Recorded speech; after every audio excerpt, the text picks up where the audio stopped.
सरकार आज की डेट में आप देख रहे होंगे, सरकार को ये लग रहा है कि हमने ओपीएस दी थी तो बहुत कुछ दे दिया है और ओपीएस के नाम पे उन्होंने कर्मचारी का बहुत कुछ छीना है।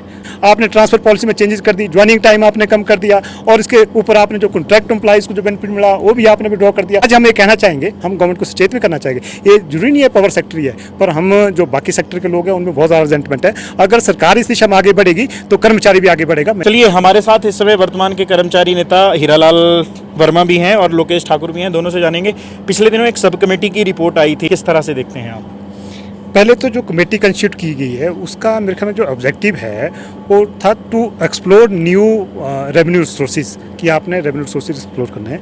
पर कमेटी की रिकमेंडेशन है जो एग्जिस्टिंग आप दे रहे हैं उसको कम करने की। मुझे लग रहा है जो कमेटी का जो उसका एक मैंडेट था वो जो सिफारिशें हैं उसके विपरीत है। और दूसरा मैं भी कहना चाहूँगा, जो कमेटी ने उसमें सिफारिशें दी है, पहले तो यही है कि भी आप 25 साल के बाद आपको जो फुल पेंशन का बेनिफिट मिलेगा जो आज की डेट में 10 साल पे मिल रहा है। तो बहुत सारे लोग ऐसे हैं आज इस व्यवस्था में जो आपके पहले डेली बेस पे रहे हैं, उसके बाद रेगुलर हुए जिनकी सर्विस 25 साल से नीचे है। तो बहुत सारे लोग सिस्टम में 25 साल से नीचे रह जाएंगे और जो पेंशन से वंचित रह जाएंगे।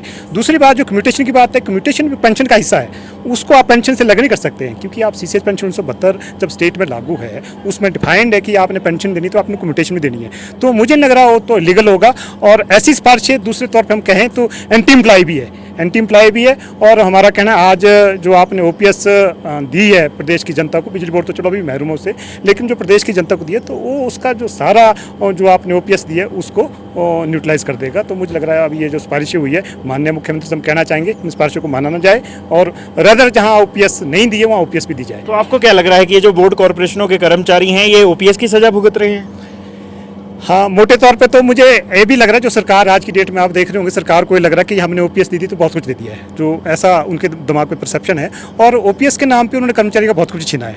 आज की डेट में आप देखें, मैं आपको 30 चीज़ें ऐसी गिना दूंगा जिसमें जो कर्मचारी अगेंस्ट फैसले हैं।